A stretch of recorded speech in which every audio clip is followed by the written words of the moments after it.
thank you for having me. I'm David Monnig, owner of Coast Airbrush. I've been doing this for 26 years. And so you know a little bit about me as far as my involvement in RC. I started flying a Cessna 210 049 Foamy up at Sunny Hills High School. And so many things have been happening lately in my life that are really incredible. I ran into, at Airport Day, I also fly, as Mark mentioned and Barry mentioned, larger scale aircraft. I work with Air Combat. Anybody familiar with them? Oh, yeah. Okay, good. I grew up with the Blackstone family, and I used to work at AFI, and I used to fuel his planes, and I went to high school with his son, who runs Sky Thrills. So he brought me into the operation to learn how to, fly the Pitts, I fly the Extra 300, the Marquettis, and I'm flying a 1957 fully restored Beech 18 that we just did 2 camera missions in this weekend. So I feel extremely lucky to be around such amazing talent. And they've kind of taken me in the way I've kind of taken in some of the artists, and it's just reciprocal. But back in the day when I started doing this, I didn't really have much luck. And I got into gliders, went to Harbor Soaring Society, and started flying gliders and started to kind of master that as much as I could, and then went back into power. Many years later, I kind of stopped, as many of us do sometimes, is start back on and off into the aviation world as far as my RC career was going. And I felt that I still enjoyed to build. And that's how I kind of financed some of my hobby when I was younger, was building for other people. And they'd kind of say, hey, how about I give you a couple of bucks? And it was just a way for me to kind of stay into the game. Over the years, I've been doing Coast Airbrush. We started doing the old IMS shows. You guys remember those? Anybody go to those? I have drifted away from that part of the market due to circumstances. And running into some of my old mentors, guys that used to give me, like Gordon, and oh my gosh, just some guys that I've met at Airport Day again, I hadn't seen in 25, 30 years since I was a little boy. They used to give me airplanes and stuff, and then I ran into them again with my colleague over here, by the way, guys. This is Charlie Barnes, and what show was that? The AMA show? Yeah, the AMA show right down, and I ran into him just days later. So I just really feel that it's the right time is really what I'm going with all this, for me to get more involved in what is happening in the RC world. I see a lot of things going on that I don't really think are complementary. I went into Hobby People, and my daughter is 6 at the time, and it wasn't a lot of building going on. It's a lot of the just ready builds and stuff and foamies and a lot of stuff, and I'm going, okay, what can I do to make that kind of fun? And that's what I'm here to kind of talk about tonight. I want to talk about the 2 worlds of what we can do with an airbrush. And that's just having a little bit of fun with, say, a foamy that you buy, and I'll kind of go into that in a second, and one that you can ultimately do from the ground up and use automotive urethanes with. My company specializes in selling small amounts of automotive urethanes. Those hard-to-find colors that you would have to spend hundreds and hundreds of dollars just to get a quart of paint. And then when you pour it out of the container, you're pretty much wasting half of it as it drizzles down. So it really doesn't help the hobby world. It's very difficult to get an assortment of colors. And automotive urethanes work so well in so many ways because of the technology. They flow really well, and they dry below the tape or masking edges, which makes it easy to mask. They also stick extremely well. And so when you're back masking over things, you don't have anything lifting. The dry times make it just incredibly easy to work with other things known as shields or stencils or templates as we know them. So you're not smearing or smudging the paint like a lot of you hobbyists are used to with the enamels. Does everybody know what an enamel is? It's an oil-based paint. It's definitely not solvent-proof, not fuel-proof. We all know that. So it runs into a lot of problems, and some of you will be familiar with the old lacquers. Well, urethanes just kind of replace the lacquers. And one of the things that's on this plane right here, some of you may recognize this aircraft. I bring it because I wanted to show you guys that is a monocoated aircraft that we put automotive urethanes over the top and did a 2-part automotive clear coat over the surface. That could actually be wet sand and buff. Okay? And what are urethanes? Urethanes are flexible, right? And so my experiment was that those wings aren't rubber banded either, Charlie, just so you know. My experiment was to put black out there, because I can remember as a kid how black monocoat just, I'd had to pretty much have like my 6-gun shooters out with my monocoat, my heat gun to keep it all from, getting wrinkles. So this does, and will heat up in the sun from time, and I've actually reheated it with my heat gun to bring it and tighten it back up. So the urethanes adhere to the monocoat. Very simple prep with me just taking a red Scotch-Brite so that I don't sand through in sections or get anything thin, and where I just go over with the urethanes. Now I know what you're all thinking next, weight. All of us pilots are always worried about weight. I tell my wife when I fly my 210 to Havasu, I said, what are we bringing? What are we bringing? And I can bring a lot, but she's bringing the dogs, she's got the hair dryers, the extra clothes. And I go, what do you need so much stuff for? But, because I want to go faster. But the point is that this doesn't put a lot of weight on the aircraft, okay?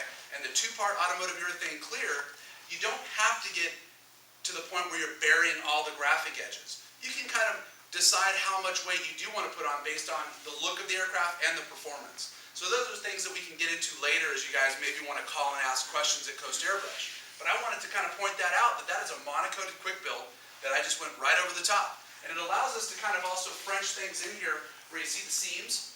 I can come in there with a two-part putty or even a single-part putty and then do a light aerosol primer out of these cans right here. And I can do some light body work that allows the monocoat not to fold up when I'm wiping it down, and it just looks aesthetically better. You guys agree? Yeah. Right? So a lot of people don't know that. Does anybody know that you can really paint on monocoat with the automotive urethane? Okay, so good. I don't want to because I haven't been so involved, I don't want to say things that you guys might already know. So for some of you, we're going to kind of be going over things you might know, others maybe not. So we'll all share a little bit later and we'll open it up to questions in a little bit. But that's basically where we have these clears and stuff also available in an aerosol form. My company now imports a machine, which we also sell, that'll hook up to any compressor, and I can take the automotive urethanes that we sell in small quantity. That's right, very, very small quantity, so it's affordable for the hobbyist. And for the people that are doing scale models, oh my gosh. You know how you have the detail on the molds, even like little Matchbox cars? Well, the urethanes aren't like your enamels that'll cover up all the detail. They also aren't like a lot of the water-based paints that are so thick and it takes so much to get onto that it covers up the detail, like your little door handle or your trim pieces. The urethanes are so awesome, they're so incredible that they lay down into those channels. And they're a sandable substrate. So if you don't like what's going on or things are going bad, they're instantly dry and they will actually sand. They won't gum up on your paper like an enamel does, right? The other thing is that they're not as toxic as most people think. An enamel is very bad. When you're airbrushing with an enamel, it's going airborne, and it's still wet. We all know how long the enamels take to dry as well. When they ingest into your respiratory system, if you're not wearing a respirator, which I encourage you all to do, but when you do, they attach themselves to your lung tissue because it's still wet. And that's the nerve toxins, those are the bad things that get into your respiratory system that's not good for you. The water-based, you should wear a dust mask at best. Dust mask will keep you in, there's no other particulates that are going to get into your respiratory that are going to cause any kind of problems. The urethanes and where they're really bad is in the two-part primer and the two-part clear. In anything catalyzed, and I know you guys have used epoxy, I mean, come on. I think my nicknames growing up were Needle Nose and 5-minute epoxy. That's pretty much what all my friends called me. So you guys know that when we're using that, if we were to atomize those chemicals, that has isocyanates in it. Anything that has a catalyst basically has an isocyanate, and that is a severe nerve toxin. So the only really bad part about a urethane is where I'm going with this too. I hope I'm not going too fast. You guys grasping some of this? Okay. Is when you use the clear coat, the automotive finish, and the two-part primers. Okay? Now, a one-part primer just isn't going to be as much of a film build as the two-part. Two-part's going to be very durable and structural. It's going to keep its structural integrity because you're mixing part A with part B. Just a more durable substrate. And it's going to be much more of a filler. So we still offer the aerosol in a single part, and that's what I'll use for just light little, scratches and parts that need to be just lightly feathered over, okay? But these cans that we have now that I'm going to show you, by the way, the urethanes can go in. So for those of you who don't want to invest in a spray gun, but you're looking for a really wide fan tip so that we can cover the whole surface of a wing, just like with the clear coat, we have the aerosol cans, and they work great. And any one of the colors of the automotive urethanes can be put into these cans. Any one of them. So you can base coat. It's the same thing we paint hot rods with. You guys ever watch like any of the TV shows, anybody know Chip Foose? Yeah, I know Chip. We've worked with Overhauling, Monster Garage. Just about every TV show there is, I think we've had a little hand in some of the paint. So this is a really great revolutionary thing for the RC industry. They've never had anything like this. Nothing has ever come along. It's not really an acetone, but it's a solvent. This is going to have a solvent. It doesn't have the nerve toxins. And so it also isn't catalyzed. So these are instantly dry. So if you weren't wearing a respirator, it's like getting gas in your car. Should you wear a mask? You shouldn't breathe the fumes of gasoline either. Heck, we shouldn't even be on the 5 freeway driving with all the exhaust. But we do it anyway. Did you wear a mask? No, you didn't. Okay, that's my point. But the nerve toxins, the two-part clear, so I just want to make that clear when people say, oh my gosh, urethane, stay away, bad, bad. It's really not that bad because they turn to dust like that. So anything you're breathing is already dust. And all you're getting into your respiratory system is a little bit of organic vapor. Same thing as like when you're getting gas and things in the car. Still a good idea to wear a charcoal filtered mask. I encourage it. I mean, I turned 44, oh God, about a week and a half ago, 2 weeks ago, and I'm just like, moving is good, you know, the back hurt. I'm just like, okay, health conscious. So I like to stress that for everybody. Now, where I'm going to really blow your minds is that these cans don't go bad. You can just leave this in the can and use it at your leisure. And anybody that even has a spray gun around our shop where we do painting, we still have these. Because if I just need to do a graphic fill-in or make something a solid color, I don't waste anything. I also don't clean anything up. I don't have to get my hand inside the cup to clean it, and I don't have to worry about any kind of mess. So these are great to have for a lot of your colors that you use a lot of. It's a good investment. Now what blows your mind in a second here is the fact that the two-part clear, that you buy the A and the B, and you have traditionally have to go buy a whole big gun and a compressor that has enough CFM or volume of air to power that gun. That's always been an issue, which we can talk about later too. We now have compressors that'll do that, so that you can go 110 volt and not have to get a 220 volt, monster, where your wife or your girlfriend might be yelling at you like mine does when you're working in the garage late at night. So this is an amazing technology all the way up from Europe, and it's been over there for some time. We've had it here for about 2.5 years. This is a can within a can. And this little red knob right here, this is the magic what I'm showing you guys for RC, by the way. This is it. You guys are the first to hear all this. We're making videos. We're going to be hitting the show circuit. I'm going back. I'm getting back into the market. But what's fun is that this little knob cracks the seal. Now, this does have a pot life. So when you activate this, it's only going to last, we've been seeing people get 4 days out of it, no problem, but it's guaranteed for 2 days. And you might say, well, geez, Dave, that's no good, 2 days and it's done. But it's only $20. So if you're real serious about making a nice finish on your aircraft, that's what was done for this aircraft right here. That's a two-part clear out of the aerosol can, and the flow out is amazing. That has not been wet sanded, buffed, or anything. That's just the chemical flow out that this has. Okay? So this is a two-part clear. Question? How many coats? That's a good question. Remember I mentioned earlier we have raised graphics?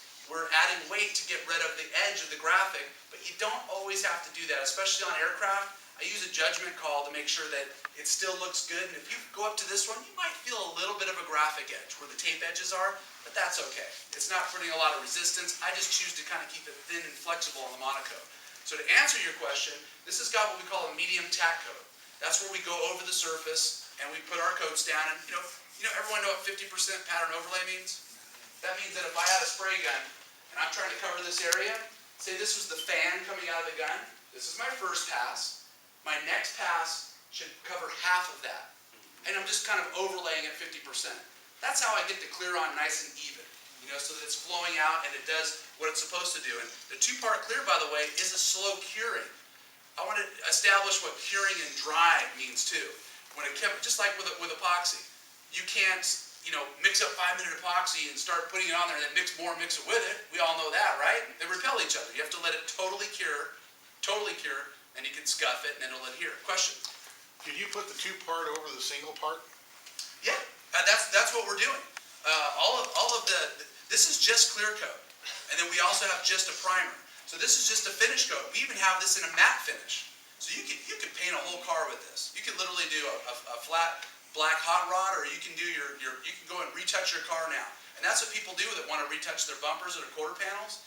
Because this doesn't fall under the California law because it's an aerosol, it atomizes, and most of these actually spray better than most of your spray guns. They really do. Question again. Yeah, what is the propellant that you use inside? It's a typical propellant. When we sell the empty cans at Coast Airbrush, and by the way, you can go on our website or walk in, and this is where it gets really magical. You can either buy the machine yourself, and then buy the small quantities, and just buy the cans that come charged with propellant, and there's also solvent in there already. So you're just buying the color. You take this machine, you pour it into this little cup, it goes on here, you put it in there. Who's seen the movie The Fly?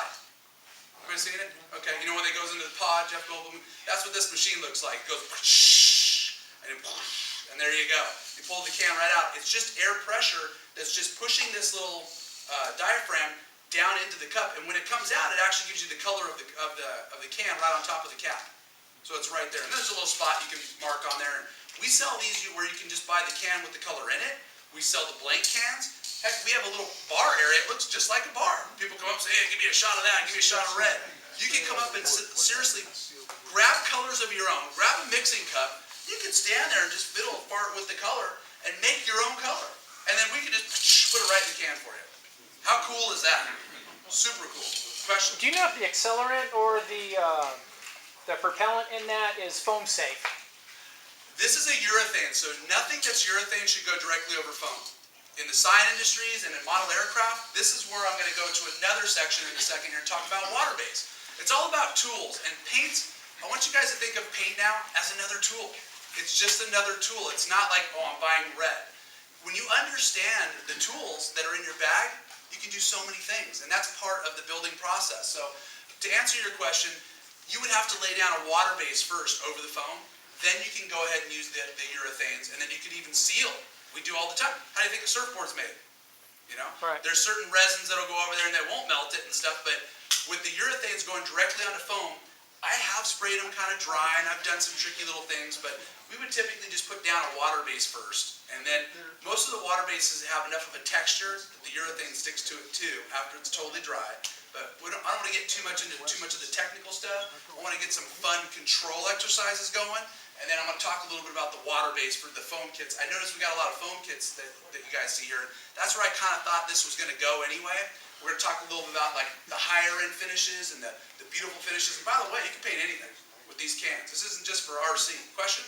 Yeah, the cans you say come pre-charged with The propellant and the solvents in it. What is the solvent that you use in the can? Is that acetone or MEK?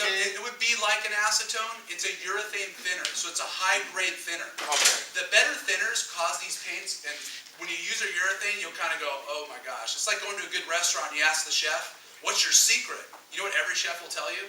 They use good quality ingredients. Right. The food tastes better because they buy the best ingredients. The better reducers will cause these paints to lay down smooth. They won't mottle. They won't do anything funky. So the high-quality reducers that we use on a company called House of Colors. Anybody ever heard of House of Color? Yeah. Yeah. The guy, guess what? It's the only paint company that I know of to this day, besides one other water-based company, where the guy who started it was a painter. He's a friend of mine, and he's won 176 paint competitions. I don't think I've painted 176 cars ever in my life. I probably never will. But he's won that many competitions. He's very wise, and when he does seminars, he yells at you. So he's kind of spooky and scary, but that's okay. We still enjoy his lectures. What was his name? John Kosmowski. It's John Kosmowski, and he talks just like that. He's really cool. Very nice man. In building, when you build a wood airplane, one of the traditional things that we use is a thin nitrate dope. And we cover the balsa wood or the wood frame with that prior to covering. Mm-hmm. And it penetrates into the wood, seals the wood. It's an actual glue. Yep. Do you have anything that is comparable to that? We're working on some technology, and we're close. There's so many new things. It's almost overwhelming for our company right now because we're battling the whole Amazon thing where people are like relabeling stuff, and I won't go down that road. But as Mark said, I've held out. I didn't go and sell out to the rest of that world. We do a tremendous amount of online business, but we're also helping manufacture a lot of products with these companies. And one of the other tools that we have is me coming to these seminars, which I'm very thankful that you asked me to, because I enjoy RC too, and I wanted to get back into the market to share all the cool stuff. So I don't want to quite open up that box yet, but let's just say, yeah, there's some technology that we're working on right now that's going to be pretty incredible. So pretty awesome stuff. With that being said, let me move on over to the water base and talk about that. Now, when we talk about water base, it's long drying times, problems with the thickness of the build. It has its issues, and so we try to kind of work around those. Just recently, we cracked the code on how to spray a water base on a solid surface. It's called an auto-borne sealer that this company Createx makes. You can flood it on, and it goes on really, really nice, like a beautiful shell. It dries quick, and boy, when you choose the sealers, it's like when you spray over gray primer, black primer, or white primer. You know how we all have those colored primers? If we have a color now that's water-based that doesn't cover very good, and the red, you're just going, it just doesn't cover. It looks pink over the white, and it takes too many coats, and it takes too long. And it takes me like 4 hours just to cover a wing. That's no fun. that's really no fun. You're not really airbrushing. Now you're just banging your head against the wall, in my opinion. You're just having no fun. So where I'm going with this is this new auto-borne sealer. If I have to paint a car now, you know what we do? Say it's a lime thyme green. Well, we have a color chart with the sealers, and it has primary colors that show us how to mix a lime green. Or they have a primer red, or a primer yellow, or a primer blue. So now painting has just gotten a whole heck of a lot easier. It's more durable, it's more cost effective because we're not putting so much of the expensive color down. Does that make sense to everybody? Oh, yeah. So if I gotta spray a car red, that red primer, the technology that we have with this water-based auto-borne, it's just our foundation. And you might say, well, why don't they just make all the colors like that, Dave? Go ahead, Mark, say it. Why do they do that, Dave? I'm glad you asked, Mark. Because we can't make the auto-borne that solid and then dry with the brightness that we need. It's always going to be a matte finish. And even with a glossy clear, they're never going to be the colors that we really love. And you can't put a metallic or a pearl in it because it just eats it up and covers it. So we just use them as a foundation. So if I need to put a metallic green, or let's just say like a pearl green, I mix up a really nice, shade of green, and I lay that down first. And now the expensive color that I buy, I'm using way less, and so I have less weight, which we always love that. I have a more even amount of color on the surface, right? And it's more durable because I'm not putting all these stacks of paint on there. And the most important thing that I just couldn't stand with water-based, I don't have to wait 6 hours to paint that wing. I don't have to spray a coat, get the heat gun out a little bit, and just in between every coat it has to flash and dry. You're putting way fewer coats, so you don't have to have that problem with the water-based anymore. So that's called auto-borne. And you can't even put a urethane over this. We've been using urethanes over the top of it. And what's really magical is guess what that does now? It eliminates the isocyanates for our primers. We now have a decent primer that's water-based, that actually works, that does work. And believe me, I wouldn't put my stamp on it and my reputation on it if it didn't.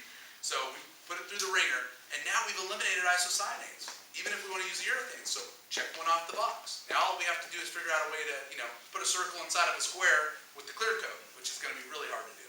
But anyway, okay, moving on to the water base. This is just a P51. It's a cool little foamy, and I see that's a cool one over there too. If you guys look right out of the box, I wanted to make this really simple and kind of fun. If you look at one side of the aircraft, can everybody see the difference here? Okay, you can, right? Doesn't this look cheap and kind of foamy and kind of like you show up to the field and you're maybe a little embarrassed, like I would be like, what? Is that the Anyway, hope I didn't offend anybody with that, but I always love that show. Anyway, what you're looking at here is just me with an airbrush, and when I said the tools that I use, you have what we call transparent black and opaque black. Opaque is going to be where it covers to the best of its abilities, okay? So people often come into Coast and say, oh, I don't want a transparent color, but transparent red over a sealer or over white will be a brighter color than say opaque, because most of the opaque colors, they have a lot of white in them, and so they kind of pastel out. So don't always look at the transparent and opaque, oh no transparency, especially when I'm doing stuff like this. If I use an opaque black to do the shading, everyone saw the shading inside the lines, right? If I use an opaque black, and I'm really skilled with the airbrush, guess what happens? It looks like some kid jumped up there with an aerosol can that's about this big and sprayed, in black. It looks like somebody sprayed it black. An airbrush is used to cover things as well as a spray gun, okay? It's used to put solid colors down. But where the magic really comes with an airbrush is, you've all heard the terminology less is more, right? Less is more. If you're spraying it where you see it, or I use that opaque solid black, when I'm fading along that line, what ends up happening is it just looks like a paint line. It looks like a solid line of black. We want to create the illusion of depth. We want to, even though this is a cylindrical 3D object, it's amazing what you can do on even these smaller objects where when you shoot like a military jet, you do like a little tomcat, and you paint it all gray, and you go, how come it just doesn't look cool? What's going on here? Why doesn't it look neat? Well, we come in and we accentuate the areas. And that's all we're doing here. Anything that there's a shadowed cavity, we just like to accentuate it. And what that does is it really takes away from the foamy look, don't you agree? It takes away from that. And what I've done underneath it here is something just a step further. You can get a little radical with it.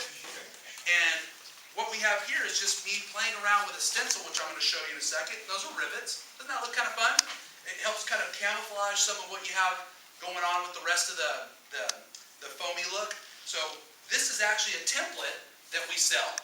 And I'm gonna show you guys how you can even make your own, but look at, that's just a rivet template right here. So all I've done is just go right along the edge here and just blow right through the airbrush. And I'll show you how to do that correctly so that you can use this loosely and not have it bleed and get all, messy and smear around. So that's gonna be the control that we're gonna do in a minute, and I'll stop talking and chitter-chatting. But do you see how that kind of starts to look? We can do some demonstrations later on, and I'll kind of show you how quick and dirty and easy this is. So that if you went and got this plane one day, and you wanted to show up to the field the next, a little bit of light shading, a little bit of weathering, and a little bit of a template can make all the difference. Wouldn't you agree? And it's fun. That's what makes it fun to kind of say, hey, look what I did, guys. And, I might want to tatter it and add some like torn metal. And that's actually part of this template that we sell. This actually has shreds in it to where we can actually kind of fold back some of the metal or look like it's been attacked. And there's a really fun stencil which is an organic texture. And I use this if I want the metal to look kind of beaten or tattered. I'll use this stencil, and I want you guys to realize that when we put these things on the surface, sometimes we keep them tight to the surface and sometimes we elevate them just a little. So isn't that an amazing texture? When you see what this template can do, this is like one of our #1 selling templates for the automotive guys, anyone who does model railroad. This is going to create such an organic texture over the surface. And what I don't do is use a lot of the opaque colors through it. Remember, I'm just using accents, and I'm going to demonstrate this in a little bit. I'm just kind of elevating it, and it's going to make the metal have a lot of just natural kind of little dents. And I mean, my plane's got a few little bumps and bruises in it, and it just gives it some character. So this is an amazing tool that we're now using in the airbrush world as well. And there's one other one I wanted to show you. See all these little organic shapes and even carbon fiber. Everybody knows what carbon fiber is, right? We simulate that, and I even use another thing you can get at Home Depot. You know that tool matting for your toolbox? That stuff works great for creating like a carbon fiber look. Really, really, really cool. There was one other one in here that was kind of fun. Oh yeah, these are like just machine gun bullet holes, and these stencils can be made using another tool called the Stencil Burner or an X-Acto knife. So cutting this kind of mylar is kind of tough with an X-Acto knife. It's even a little tough with the Stencil Burner. So we use a clear plastic called Duralar to make our stencils. And this is just a hot knife. It's just a 30-watt soldering iron with an angled tip on it. So this allows us to kind of sit there and draw rounded edges that it would be hard to do for, say, using an X-Acto blade. And then we can also melt little things. So if I wanted to do like really small rivets, I might just measure them along. I just melt this right through the template. And now I've created, in essence, a smaller rivet pattern that I can use here. So we make our own templates. So a little bit of that, a little bit of this, templates that are pre-made, textures, diamond plate, all kinds of things. The organic texture here, and we'll demonstrate that on a part of the weight. And just the subtleties. Remember, less is more. So you don't go crazy with it. Now, on to the airbrush. There are different kinds of airbrushes. There's a bottom fed, which I have here in my box of tricks. Am I going okay for you guys? Perfect. Interested still? Oh, yeah. Okay. You've all seen this. This is a bottom fed. The problem with this when you're doing modeling, look, I got to fill it up with a bunch of paint. I can't turn it the angles that I want because it'll leak out of the breather hole or it'll suck dry. So it makes it very difficult for me to go up and over the circumferences of the aircraft. So we like to use a gravity fed. The other reason I like to use a gravity fed is it works at lower PSI. The paint is forcing itself down into the cup, so I don't need as much pressure. The reason I don't like a lot of pressure is you get a little bit more control as far as blowouts on the surface so it doesn't spider up and blow out. But also when I'm using these loose shields that I don't have glue to them, they don't flutter as much. They don't start to lift up on me. So I get a really good registration when I'm working with a lower pressure. But more importantly is I can maneuver over a 3D object. The breather hole or the vent hole is in the center of the cap. So I can angle this thing straight up, straight down, any which way and all over the place. And every little drop of color I put inside that cup is going to get used. And now that the lid's on there, I don't have to worry about it kind of coming off and spilling all over my model either.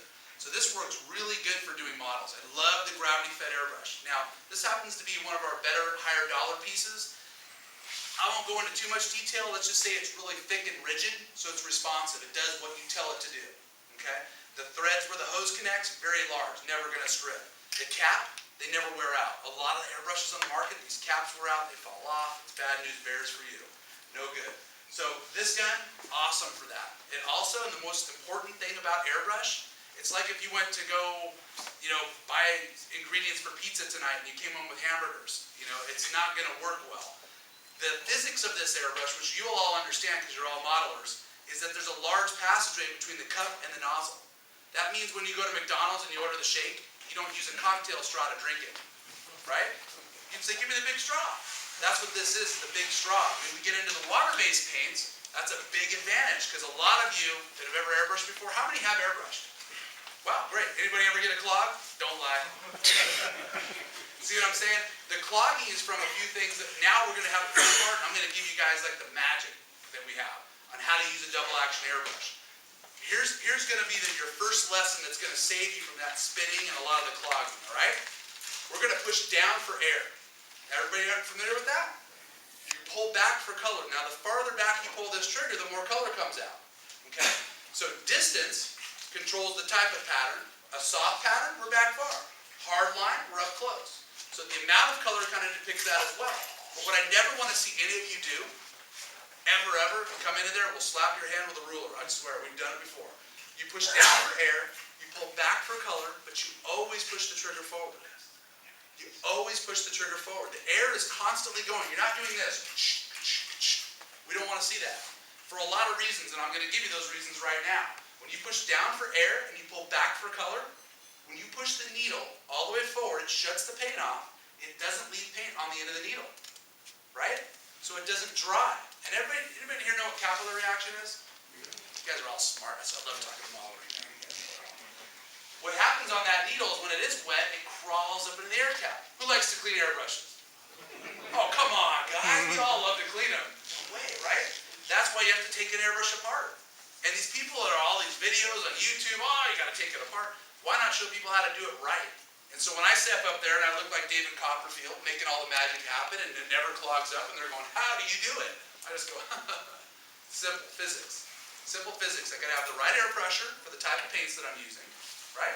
Therefore, we got to have the right air compressor that gives us our constant flow and no moisture problems. So we have that going on. But more importantly, I got to use the airbrush correctly. Always keep that air down. Now, the other thing that you're going to do is you're not going to flood the color onto the surface. So as I'm feathering it, as I'll show you here in a second, I'm drying the color as it's applied. I'm letting air move over the surface and it's drying it as it applies. Does that make sense? So when I'm working an area here on this wing, and we're going to do this in just a sec, I'm going to work this area all the way back and forth. Now there's a few simple rules that I like to show people when they airbrush. You're trying to get it all even so it looks the illusion, right? We all know that now. When I start from this line here, I don't scribble. I don't want to see someone doing this. I go from A to B. And from A to B, I need to have a couple of things going on for me. I need to have the distance the same. Because if I'm going close here, what happens? It's a solid, hard line. If I'm back here, it's soft. So if I'm doing this, it's not going to look right. It's not going to look scale. It's not going to look cool. So what we're going to do here is we're going to use the same distance from A to B. We're going to use the same speed. I don't want to go fast here, then slow here, then fast here. It's not going to be even. So same distance, the same speed, and I'm just going to use it. It's almost like playing a musical instrument. It's going to be like, and it's mesmerizing, right? Mark's already hypnotized. So we go back and forth, and we put it to the color that we want. So we'll make multiple passes. We don't have to kill it in one pass. We can go back and forth and just drying the colors, we get to our desired darkness, right? So those are some of the key things to using a double action airbrush. Always hold the air down, and same distance and same amount of speed. And when you want to do a solid line like that, everyone here ever not play baseball? Has everybody swung a bat at a ball? What do they teach you? Keep your eye on the what? Exactly. You cannot connect with the bat if you're always looking at the bat. Can't hit the ball. So when I airbrush, I look ahead of where I'm going. And I use my body movement to bring that to where I'm going. So when I start with point A, right here, I'm already kind of looking ahead of where I want to go. Does that make sense? These are some of the simplest tricks I can show you and share with you guys inside of this hour. And I know I'm trying to talk fast, I'm trying to get a lot in, but I just want you to know that the information's there. That there is a way, there is a tool out there that does this. So I look ahead of where I'm going. And that's how everything, when I look at somebody's model or I look at somebody's thing and they're asking me to critique it or what am I doing wrong, those are some of the things that I look for. Real simple. So the physics of it, we're always there to help you with what paints go with what airbrush, and pretty simple if you go with an Eclipse, it does it all. As far as switching from water-based, I love the water-based. When I'm doing just light shading like this, not just big solid colors, it absolutely dries instantly. when you're just doing light airbrushing. So it works great.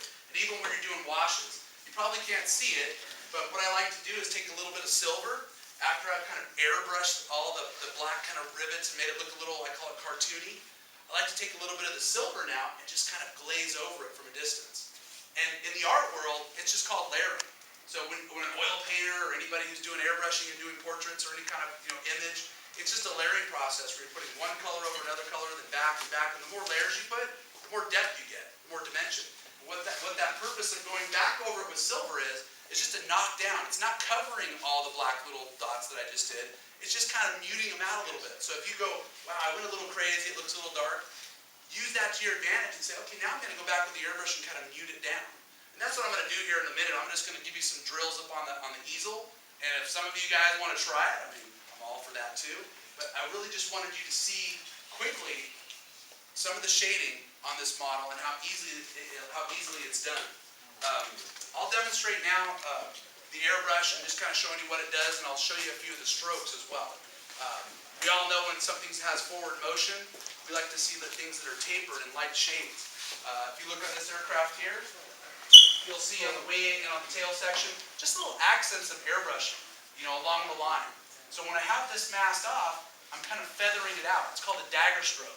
So what I'm doing is I'm doing a more advanced stroke where I'm kind of pulling back for color, and as I start to go in a direction, I slowly push the trigger forward.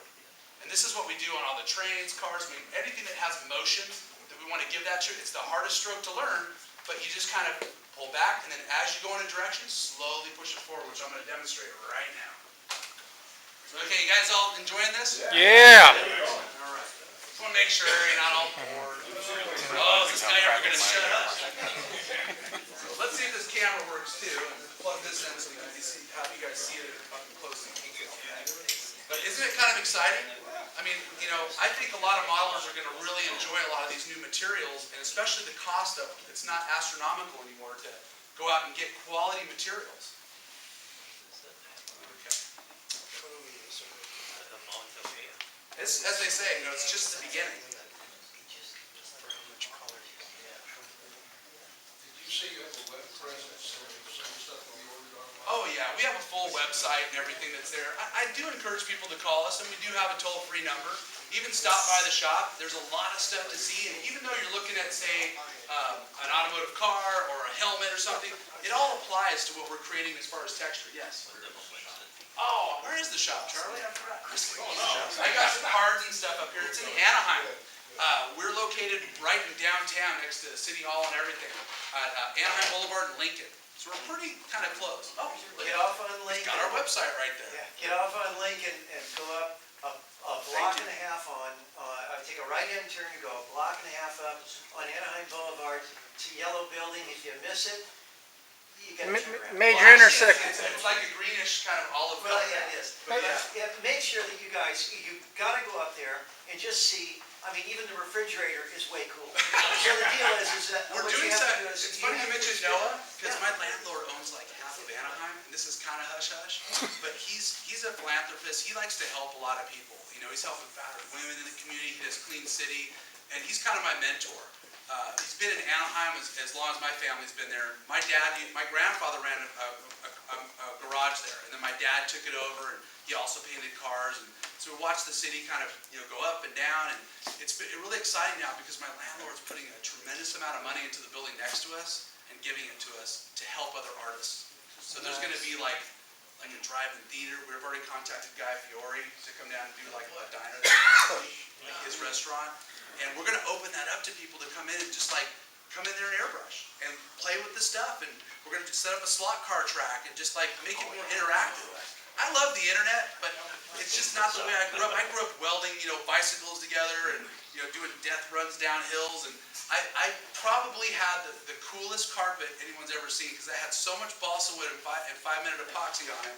It was just, it was like a piece of art itself. And every airplane hanging. And I just don't see a lot of that anymore. I think I'd like to share that with some of the younger community now and show them like how much fun it is. So to kind of play it through and give it back would be awesome. Yeah, question. First of all, I think your shop, that like the major intersection near your shop would be Harbor and Lincoln. Yeah. Also, if Very close to anybody never plans on picking up an airbrush ever, making a trip out to Anaheim and going to the shop, their showroom is killer. Oh, thank you. Yeah. We're improving that right now. So I plan to be doing a lot of we're actually, next thing I was going to show you guys is the online videos. I know that there's YouTube. We've got a lot of help from manufacturers that love the way we film.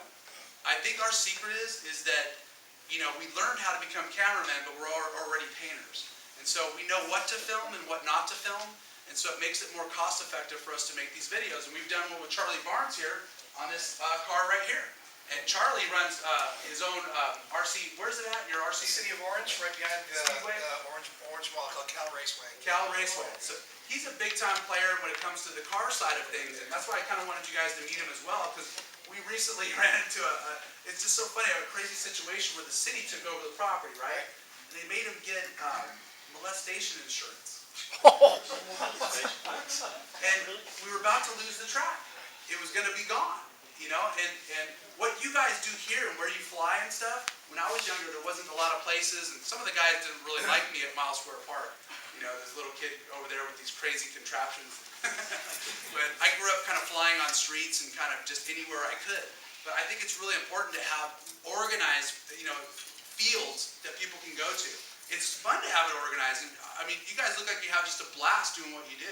So I'd love to be a part of it and possibly donate some door prizes to you guys and, you know, hand out some free samples and speedy bonds and things like that. I'd really like to be a part of your world like I used to be. And I wish I wouldn't have gotten out of it so long ago, but, you know, I just had done so much. Oh, Barry's, look at, he always wanted me to plug something on the class. We do offer a class at Coast, and he's been asking me if we would do a private class for you guys. And I would come up with a cost and how many students we would do it to do a minimum, so you'd have a private, tailor design class. For you guys, we would. We'd take 12 students and we would tailor it down and we would reduce our fees, so we would basically make it $100. And all the materials, easels, everything is set up, you walk in and just take it. Would that be like That's 8 something hours? that you could talk to Barry about, you know. What's that? Would that be like an 8-hour class? It would be a Saturday, and it would be a 9 to 5 class with a lunch break and of course a I learned how to break. airbrush down there, and I'm not an artist, but really. You don't have to be an artist. He's talking about how to finish our planes, especially Yeah. for us. That would be valuable. We're available too, and I do like to keep, you know, when you do something organized like that, it's really a lot better because we can be more prepared, but we're available a lot of the times. If you want to come talk to me, just call and leave a message and I'll get back to you, or say, hey, is Dave going to be around? And I love talking to my customers. You know, I love helping out, like you saw with Barry. Hey, you got a calendar? Hey, let's have fun with it. Let's see where we can have a good time with this and where it goes. So again, the CoastAirBrushTV.com was my answer to not selling out to the internet. I said, there's no way I'm going to buy myself to the bottom and do all this, you know, really bad airbrush equipment. And that's what's on there now, is just horrible stuff. The people bring it in every day, and we got to be the bearer of bad news and tell them, sorry, we can't make that work. The physics of it just don't work, and it's a piece of junk. So we wanted to have our voice, and so we do the videos. And the other thing are the seminars. So we're available, but again, you can ask questions for free. Or, you know, if you're like Barry and you have a Waco, you know, Calvin that needs painting, and I'm available, I'll crank it out for you. Why not? You know? So it's totally fun. But any more questions before I get started on the airbrush? You guys are good, right? I'm not going too fast? Grasping it? Okay, let's see if we can power this thing up. Okay. Everybody see that? Okay. We're just going to start out by doing an exercise where we can watch the airbrush kind of work. And this is the exercise that I have people do when we start them off in the class. It's just dots. I just do paint on, off, on, off, on, off. Now you see what I'm doing? The air is always going. Okay? And just minimal amounts of color. So the distance determines if it's going to be solid or soft. See that? The distance plays a part. If I'm doing a soft line, right? I'm doing a hard line. It's kind of crazy to like look up there and pick down here. So that's really all there is to it when I'm teaching somebody how to properly use an airbrush. Is just, again, hold the air down. And everything that I'm doing, fading, shading, anything I'm doing, that air stays on. You see how the paint is turned off by my finger? So just shading. Alright, turning it off. And now I'll show you guys what a dagger stroke is. just those tapered strokes that kind of feather off. Whoops. Now you're just releasing finger pressure as you make that stroke, right? Yeah, it's just kind of, I'm starting with color, and as I go in a direction, I'm slowly pushing the trigger forward. So paint on and then forward. And I know I'm being very crude with it, just so you can see it, but that's kind of the idea. And so if I've got a masked off area, or if I'm doing like a set of flames or a graphic and I want to taper off to the end, I'm going to be really subtle with it, I'm just going to taper it. Just real subtle. So it's something that most of us have to practice over and over. The dagger stroke is the hardest thing. What I wanted you guys just to see though is, because I know I talked about it, but I just wanted to keep it really simple right now and just say, okay, paint on, then off, then move to the next one. On, off, and just the light amounts of shading. Less is more. When I'm working an area, you'll step back and look at it sometimes, and you got to realize that when you're working a large area, I have a saying, if it looks too light, it's usually just right. And that's where when people, they spray so much that they see it initially, and then when you step back and look at it, you go, oh my gosh, I went too far. That's just too much. So that's what we don't want you guys doing. We want you guys to always know that you can always darken, but just start light. So when you look back at it, and just like when you look at that wing, if you're up close and you're shading real hard, everybody always looks at it and you look at the other side and you go, oh wow, too much. You know, just go light, just very little bits. Less is more with the airbrush, okay? So that's basically it. I'm gonna get on the airplane now, and I think we'll do a little bit of shading on there. Show you guys what we can, you know, just the simple little bits of going from A to B. And then what we'll do is we'll blow through the template, and then I'm gonna show you guys that texture effects where we can kind of model the color, and then we'll glaze over the top of that with that silver like I told you.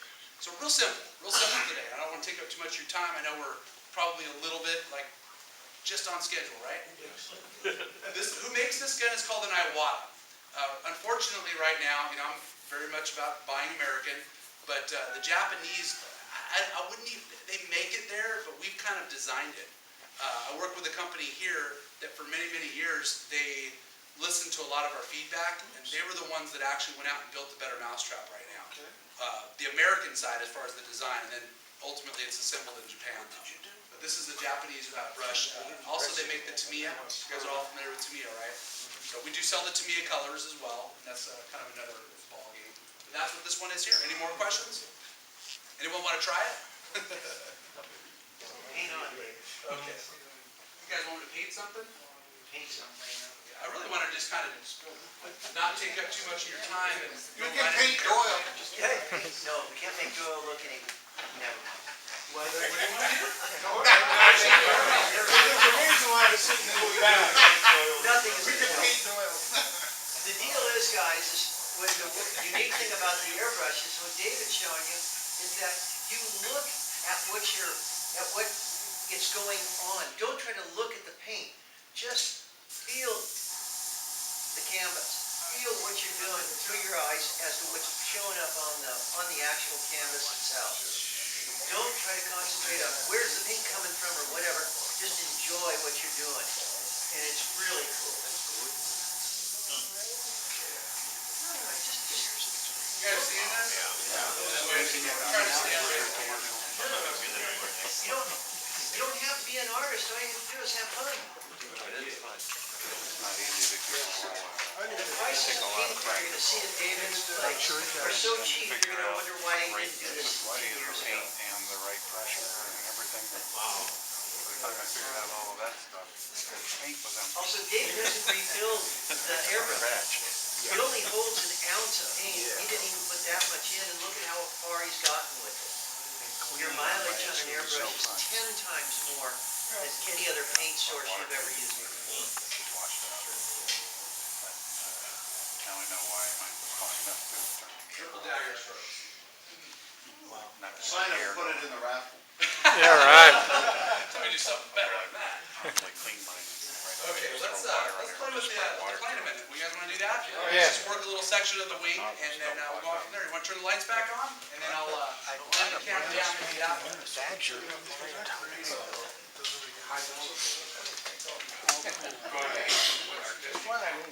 know what? I grew up a mechanic's son, and I learned how to do the airbrush, and I learned how to paint from my friends and colleagues.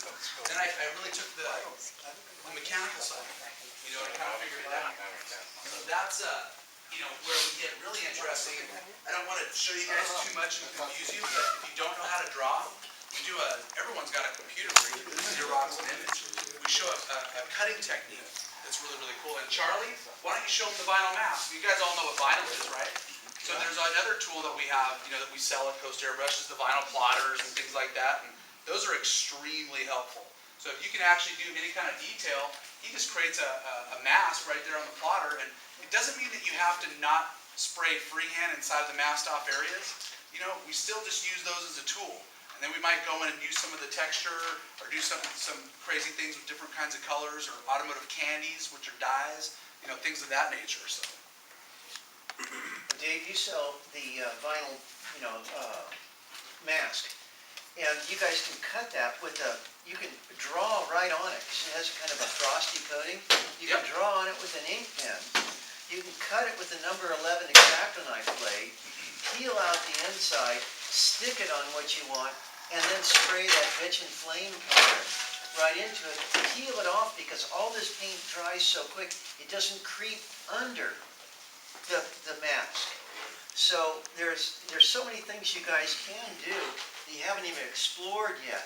And it's, again, like what he's got over there, you can do it on you can take a printed piece of paper, put the frisket material over it, cut the shape, peel it out, and you're done. Yep. It's all there. Do you have at your shop a way to scan, say I'm building a real nice scale ship, I'll say a GBZ. You know what a GB looks like with all the funny scallop patterns all over it? And I have a 3 view of it. Can you scan that, bring it up to the size of the model aircraft, and then have your cutter cut it? We can. I mean, if someone wants to come in, it's like anything else. It depends on how much we have to clean the artwork up, or if it's sized. If you've already got like an idea of it ready to go, like it's already vectorized art, we'll cut it for you. And a lot of our customers, they buy their own roll of vinyl, or they can buy it from us by the sheet. And we don't advertise it so much, but if somebody comes in and says, hey, can I spend a little time with you? I'll say, okay, it's going to kind of be this much, or we'll charge you accordingly, or we'll just cut it for free. So it's really like a piece by piece, depending upon how elaborate it might be. Yeah, I've got a real beautiful 3 view of it, but Yeah, bring it in. you gotta scan it and then enlarge it and then cut it out. Yeah, being that we have to scan it and stuff like that, we might have to ultimately clean it up. Yeah. If you have it already ready on a drive and you want to bring it in, Yeah, that's the key. Yeah, if it's cleaned up, then I don't mind somebody using the plotter and stuff like that. But there's other ways to do it too. Well, the way I'm planning on doing is I went down and just had the 3 view blown up to the size of the aircraft. And I can use that, put it right on the vinyl, cut out the vinyl, stick it on and be done with it. Yeah. I mean, some of the stickers that come with them, I actually use the stickers sometimes to remove the stickers. I like use the stickers that come with it and use those to blow around it and then go back in and just get away from the sticker look. There's in other words, there's already vinyl out there. There's like ready artwork that you can find. I see what you're saying. No, I don't. Yeah. All right, I'm just going to show you how simple this really is. And if anyone wants to try it, all I'm doing is lining this up on the edge right here, and so that I don't go through. You see how I'm kind of going all the way back and forth? Everybody see it? I'm drying the color as it's applied. So I don't want to get it super saturated. And voila. Just kind of working our way around. I can come back and soften that up a little bit. Really simple stuff. But if you don't know how to use a double action airbrush, it can get a little difficult. So Careful, you're about to lose your rudder and elevator. Oh, is it? Learning to glue is next week's seminar. So, again, working from point A to point B, so it's the same amount of color, drying it as I apply it, real simple stuff, and just working our way along. And the water base does dry pretty quick, as you can see. Now, since it's water-based and you say you overdone it, can you go back with a sponge and clean it off? Sometimes you can. You can kind of feather it out and smear it out a little bit, or just dab it with the blue towel, and you're good to go. Just chop towel. So I'll just kind of do some shading in here too. And I even go around like the edges where I see like anything that is around a corner. I'll just kind of fog around there just to add some depth and dimension, just to get rid of that solid kind of foamy look.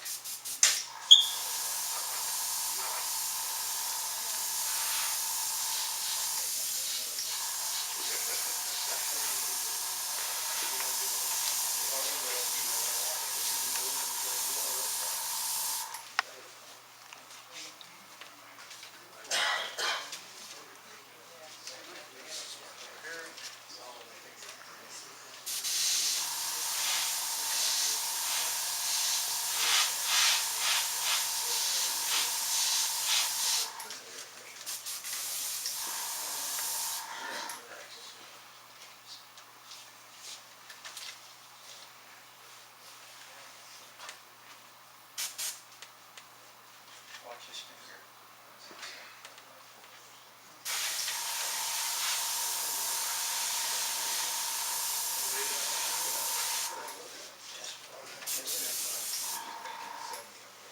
I have a question in regards to the hotter contents over let's say a primer that doesn't have the same, What he's asking is, if you have a base, your base is a Catalyze, like a primer. catalyzed or non-catalyzed, and you have a catalyzed or what going over it, You talk about chemical reactions and chemical stuff. reaction. Basically, when you have anything, that's what I mentioned earlier, that needs to be cured. Nighttime doesn't cure anything, especially enamels, which aren't catalyzed, but they don't dry at night at all. So when you just shot the enamel on there, let's say, and dried it. Now, if you were to put on something hotter over that enamel that's dry, won't it cause it to React. react? kinda, and let me, an enamel, let's say, that's a very good question. These are like, a little bit more technical, but you try to, as I always say, think like the paint. An enamel, unless you had an infrared heater, like we see at auto body shops that dry from the inside out, when you apply heat to an enamel, you actually create a lot of problems for yourself because you dry the top layer. And what's underneath of it is all wet solvent. So when you try to clear coat over that, or do something over the top, it knocks on the door and says, hey, let me in. I'm a 2-part clear. And the clear starts to soak in, but then it meets up, it goes through that first layer that starts to penetrate through, because it's the same kind of solvent penetrates it, and then it hits that wet area, and it goes, whoa, I'm not in the same dry time right now. We're not in the right time zone here. And that's where you have the reaction. It's the simplest way I can describe it. That would hold true to any aerosol can you buy anywhere. Well, most of the air, If you've got one that's got a hotter base, yes. it's immediately gonna wipe out a different brand that's gonna. It can. That's why what's unique about our aerosols is they're not enamels. They're urethane. They're a sandable, fast drying. You can do anything. You can't really do anything wrong with this paint. You can spray it on there. It's automotive paint. You spray it, it dries like that. It's magic, and it's really magic paint. And we have them in the cans, but we airbrush. We've been airbrushing with them for the longest time. My whole company was basically built on the urethanes. And that's when we started, we always did the water base and some of the RC car bodies and some planes and stuff like that. But it was the urethanes that really put us on the map. They're the best type of flowing, drying, most brilliant colors that you can get. Enamels are really used around our shop now as for pinstriping. A nostalgic looking pinstripe for the brush. Because they dry really, really slow, they're really, really good with a brush. They're excellent with a brush. So that's what we do when we want to do like a nostalgic pinstripe design, like you see on the top of the boat over there. We'll use an enamel. Do I do a certain type of art with airbrushing with enamel? Sure. It's kind of what we call now custom culture. It's kind of like tiki meets beatnik era meets, new school. It's just called custom culture, where we still like the raised kind of oil-based look. The real rat fink look that we really kind of go for. So we do work with the enamels, but when it comes to the models, it bleeds underneath the tape edges, it takes forever to dry, it's very toxic when you spray it. I can't think of many reasons to really airbrush with an enamel anymore. I really couldn't. It's all about the urethanes, and The funniest thing, it's just one of those things, hobby stores have not had them. Why? Because the collision world just didn't think that anything to do it. Now they look at it differently. A lot of companies are doing what we do, or trying to do it in small quantities. It's now a hot ticket. It's the way to go. But, you know, for whatever reason, we just didn't have it in small quantity, and trying to sell somebody a urethane back in the day was just, it just wasn't gonna happen in a big quart. Nobody in the hobby world is gonna spend, you know, to get an arsenal of colors, is gonna spend $600-700 just for a couple of colors. Now you can come in and buy these tiny no-mess bottles, you're good to go. And we even sell them airbrush ready too. You can buy them pre-mixed with airbrush 50/50, or you can buy them not mixed, which we like to do, so that if you ever want to put it in a touch-up gun and cover something, you can. You get to control, you know, how much reducer you put in there. So, any more questions, or? What's a touch-up gun? A touch-up gun is something that is in between a big automotive spray gun and an airbrush. It still gives you the ability to do the round pattern with a small nozzle on it. So if you were going to spray this aircraft, it'd be better to use this for two reasons. Number one, you're going to put the color on a lot lighter. It's going to go on solid and atomized, so you're not getting a lot of weight on it. Does that have the air coming out and then you push the liquid? It's just air, yeah, in the beginning, and then as you begin to pull the trigger back, just like the airbrush, it kicks in. And then you can control the fan from round pattern to like a fan pattern, so that you can cover the wing like that. We can make a solid color on that wing in no time. So the airbrush can cover something solid, but it's not really as good for making something a solid color. Like this band around here, or these graphics, sure, airbrush is great. But to do this whole thing like a solid color, it just takes a really long time, and it's gonna look really blotchy. So we're looking for, remember what we said earlier, 50% pattern overlay. That's what this aerosol cans or these guns can do. And by the way, we're working on getting that water-based Createx in the can. We're real close to having that also being able to go into a can. So you can do a foamy, just make it a whole solid color in no time. It's gonna be awesome. Other question? Yeah, do you have colors that are matching the, like here, you painted over, monocoat or monocolor. Do you have colors already prepped that are Military? matched to those colors? So a guy comes in and says, Oh, yeah. I'm doing a cup yellow monocoat cup, I need to match that color. You know, it's like the cars. We don't have factory codes for it, but sure, I got a cup yellow that's already factory. Or like we said earlier, hey man, I want it to have a little bit more, you know, a little bit different tone. You can buy the two colors right there at our little paint bar and just mix them right there. It's that simple. So they mix really easy. And we sell the little mix bottles, and people often do, especially for like military colors right now with the urethanes. We don't really have a selection of those. And we are working on some of the water-based ones that are kind of be coming out soon too, with just like standardized military colors. You know, so that's gonna be fun too. So you're going by the codes that they've given and. Pretty much, yeah. We're matching them with our own, you know, mixtures and stuff. Okay. The hobby industry has been forgotten, guys. Does anybody else feel that? Oh, yeah. Oh, yeah. It's just been forgotten, you know, and unfortunately for the shops, I mean, I used to ride my skateboard miles and miles to Hobby Shack when it was Hobby Shack, and you know, I just don't see in California, you know, Model Supply, and I just don't see that anymore. But I can sit here and moan and groan about it. You know, I can put on my funny pants and go to the coffee shop and just talk about how horrible it's going to be and how it's no good, or I can get back in there and say, hey, let's do something fun. Let's create. And what's America? We're creators, man. That's what we do. You know, so I'm not going to complain about it anymore. I'm going to get out there and do something. So that's what we're doing is trying to bring back some of the fun stuff. You know, just playing video games all day and not getting your hands on something is just, it's like a lost art. I know my kids, by the way, Mark, I'm going to go in and show you, we built that, you know, that scratch model, and, you know, me and my daughter built it, we monocoated it and everything, and that rubber band plane flew great. It's still around. There it is. So she loved it. She, you know, was all, my little 6-year-old was all over building. And I think if we just show more people and show them some of the tools that we have to make what is popular, these foamies aren't going away. And they're cool. What you get and the scale, I mean, if I had this when I was a kid, I'd be like, are you kidding me? You know, we had to make all that stuff and pump up our, you know, retracts, and, you know, we didn't have all the stuff that we have now. So we're taking those, even the drones. I'm painting drones left and right, like crazy, customizing them and everything. You just got to kind of embrace it, but let's come up with new ways in which to kind of make them look cool and to have fun with them. You know, I can see I'd like to do like a competition to see who comes up with the coolest, you know, P51 scale model and see who tatters it and, you know, distresses it. And let's mess with this real quick too, and just kind of see it blowing through here. Let's give a little bit of a section.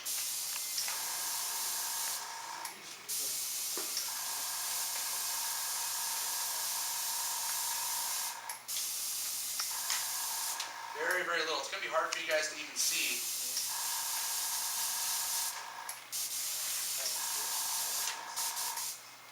You see that? I kind of overdid it. But now what I would do is I'd go back with my silver and just tone it down to where I want it. But I didn't know it would show up that much on there. I was kind of doing it a little bit more than I would. So here, let's do.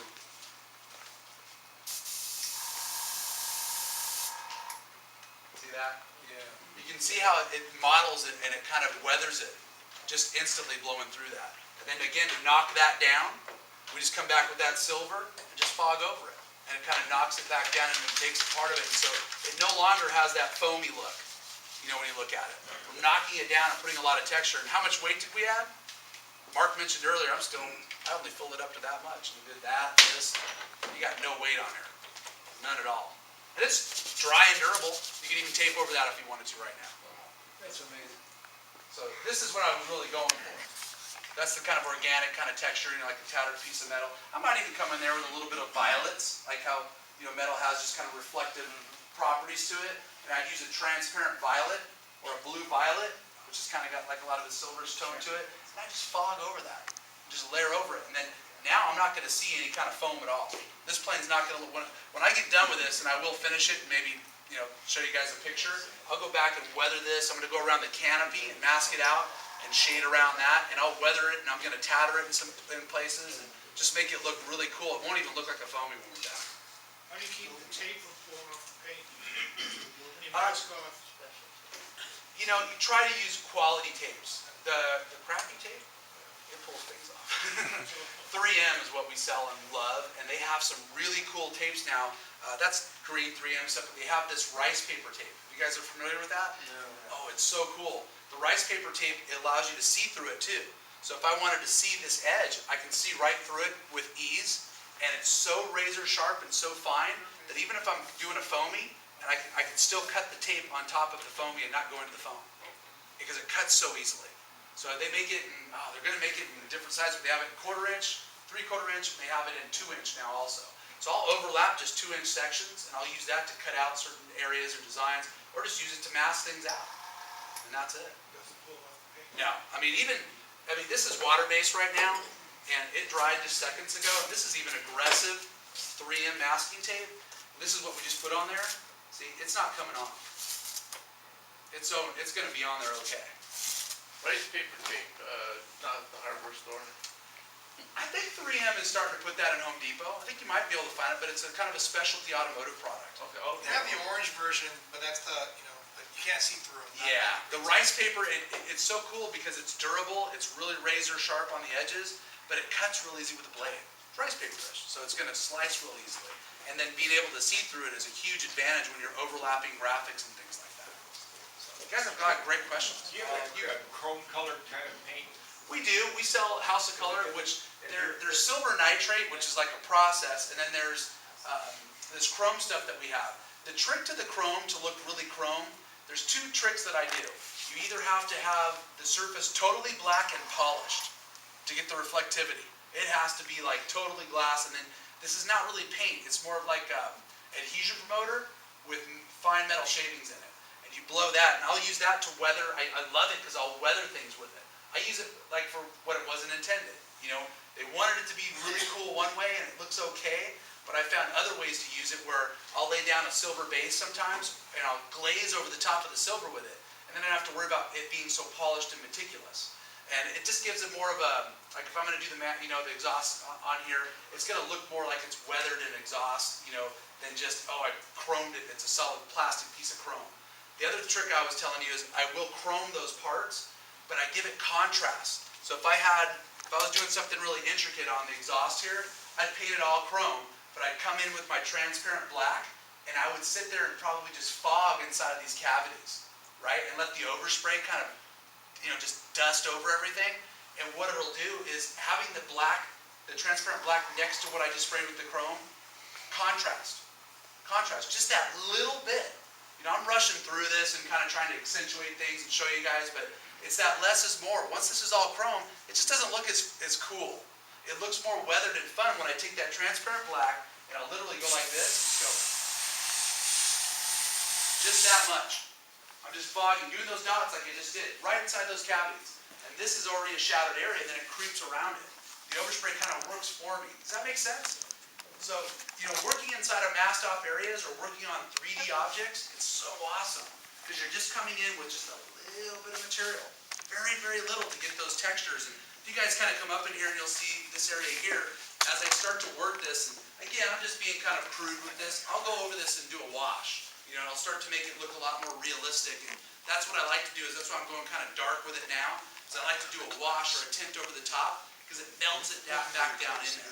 And doing those layers gives me that realism, so that when I look at this wing, it's going to look like a real piece of metal.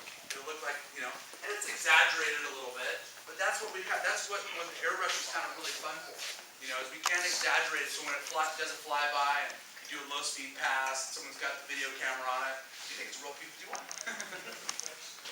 What's a typical pressure and consistency of the paint that you use? Consistency of the paint is usually just like a little bit thicker than milk when you're looking for just decent coverage and control. In a gravity-fed airbrush, it's usually 30 psi.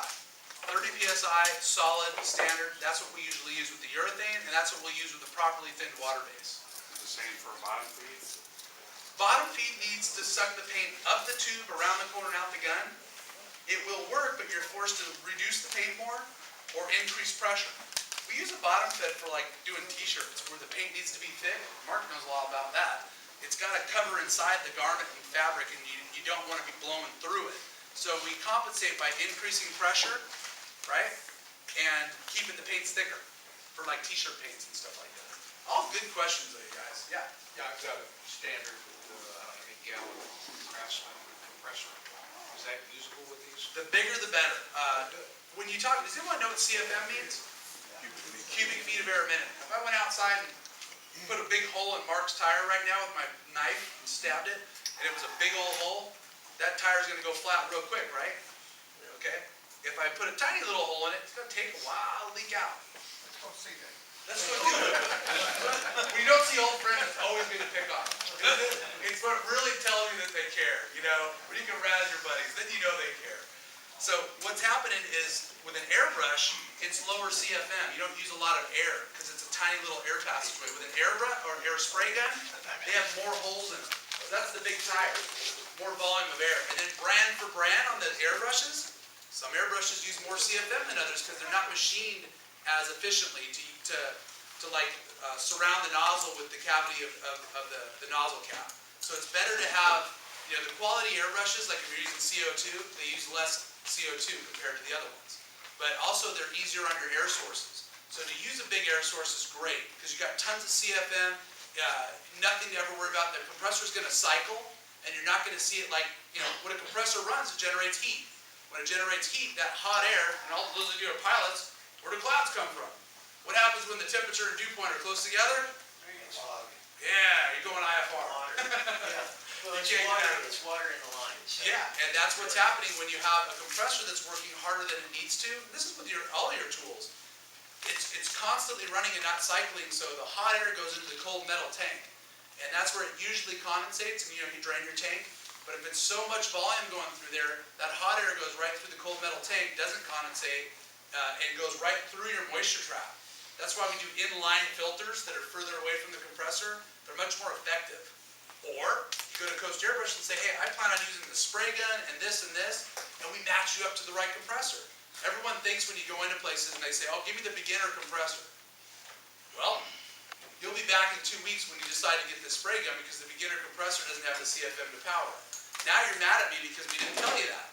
You're buying it twice. So we generally make it a rule to ask people, hey, what are you going to do with it? Or do you ever plan on buying a spray gun? Well, yeah, I think I will. Geez, Dave, if I only spent $60 more, I could have got the compressor that'll power the spray gun. We've got some doozies of compressors right now. Ones that are made in Mexico and assembled in San Diego. The California Air Tools, they're doing even a private label version of ours right now. They're phenomenal, and they're like $200. So we actually have something that has high CFM, quiet, no oil, moisture-free, great for airbrush. And this is a smaller unit too that we do really good with for my water. That moisture trap technically is mounted 10 feet away from the compressor. There's 10 foot of tubing coming off of the pump that's all wound up. And then it goes to the moisture trap, and then my hose connects. So that makes it effective so that when I'm sitting here airbrushing solid, and it's not cycling as much, that any moisture that it creates gets caught in the trap. Pretty cool, huh? So the simplicity of what we do at Coast Airbrush is so that you guys can paint. And we don't really make money on compressors and airbrushes. We make it all on the consumables. We're like the drug dealers. You get a little taste, you know, then you gotta come back. But that's really where the fun is too, is that you guys get quality, you're having fun with your craft, like you're doing right now, you know? I love being a part of groups like this. This means the world to me that you guys let me come down here and talk to you, and I appreciate you guys letting me be here. And I know it's probably getting late, and if anyone else has any more questions, I'll take them real quick. Yes? The tape that you were talking about, Rice paper? yeah, could you cut that off and use this as a mess? Oh, absolutely. Yeah, absolutely. For sure. Another question? Yeah, so I'm out of curiosity, what's been the best project you've done, the hardest project, or the most interesting project you've ever done? Oh my God, there's been so many. I've done some pretty wild stuff, let me tell you. Or your most memorable one? Just I mean, we body paint people. Most memorable? You guys want to hear? I'll tell it as fast as I Your can. wife's not here. so- No. Those are the ones I try to forget. Gosh, I've been a lot of places in the world for airbrush. My story is kind of really cool. My brother passed away in Chicago, Canada in a Porsche that my dad and I painted. And it was painted with House of Color. And when he died, I was in New York. And this is a happy story, by the way. And the guy who found me wandering the halls at 3 in the morning was an architect and a really smart friend of mine. He's a very intelligent guy. And he was trying to get me to use the urethane. I said, Dave, I got to show you this. We were really young kids. So probably the funnest project that I can ever remember and that's really dear to my heart. And when people say to me, gosh, you really like your job a lot, Dave. You're so passionate. I often will say, you know, you don't know how much. And that's because I painted my brother's jet ski with the House of Color, with the urethanes. And we were young kids and everyone thought we were nutso. And we started going out and I said, I got to go to this guy, crazy long-haired John Kosmosky, who I'm intimidated. I'm like all shy, and I'm like, oh my God, what is he gonna say? So I went prepared to the guy, and I said, hey, I want to put your paints in small quantity, and I'm gonna gas the bottles with level 5 floor seal and use high density. He's like, sounds like a kid knows what he's talking about. So he let me do it. And he goes, I was really impressed with your presentation. I go, well, I cared about your product. I didn't want to demean it. So where I'm getting with this is the guy Craig, who was with me in New York, and my girlfriend at the time, who's now my wife, and my father, who buried my brother, and the car that was painted with House of Color, just out of circumstance. And I said, I want to paint his jet ski, his yellow jet ski. And I went back to the shop, and a bunch of my buddies came down to commemorate him. So we painted the jet ski. And we did like the shreds on it, painted it yellow, and I was so insanely impressed with how the paint stuck and the taping that my buddy Craig, if you knew him, he has this crazy laugh. He's like a mad scientist. The whole glasses and everything goes, you know, he always laughs at me that way. And I go, because he goes, I've been telling you, and just as I'm kind of sharing all this with you guys about the paint, I finally listened. I go, God, why didn't I listen a long time ago? So I put the money where my mouth was, painted that jet ski, took it to shows, and that jet ski has started everything that is custom culture. We've done numerous books, videos. The artists I've worked with, we've seen the world all over the place, shared our craft with thousands and thousands of people. And so in the craziest way, my brother's memory lives on in that moment where I shared with my friends painting that jet ski. Wow. It was really awesome. But that's my most memorable thing that I will treasure forever. And I know he's looking down right now going, yeah, brother, keep going. Any more questions? There has been some crazier projects too. We worked on the CNN Humvee that was over in, the Middle East. And you guys see that Chip Foose one, that overhauling? Anybody see that? Chip's a friend, and I went down to help him on that. And we would have a group of airbrush artists because we painted up the CNN Humvee that had been blasted and shot at. And I got over there, and Chip's kind of a prankster, and I never know what to expect. But he says, "Here, Dave, put your hand out." And I said, "Why?" He goes, "Put your hand out." And I'm going, "Oh, he's going to shock me or something, tase me. I'm going to end up on the floor, but okay, I'll try it." He put my hand out, and he's putting sand through it, and then all of a sudden a bullet goes into my hand. And I go, whoa.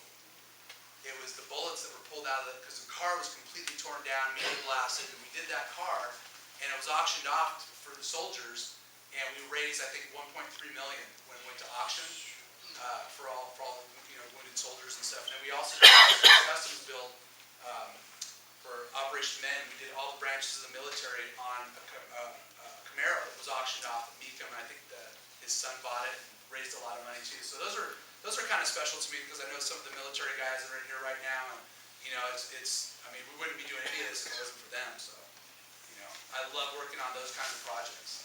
But the scene in Humvee was really awesome. That was a lot of fun to see that, see where it had been, and hear the stories of the guys that did the work over there reporting on the war and everything. So that was really eerie, but that was fun. Cool project. Anything else? Okay, you guys were great.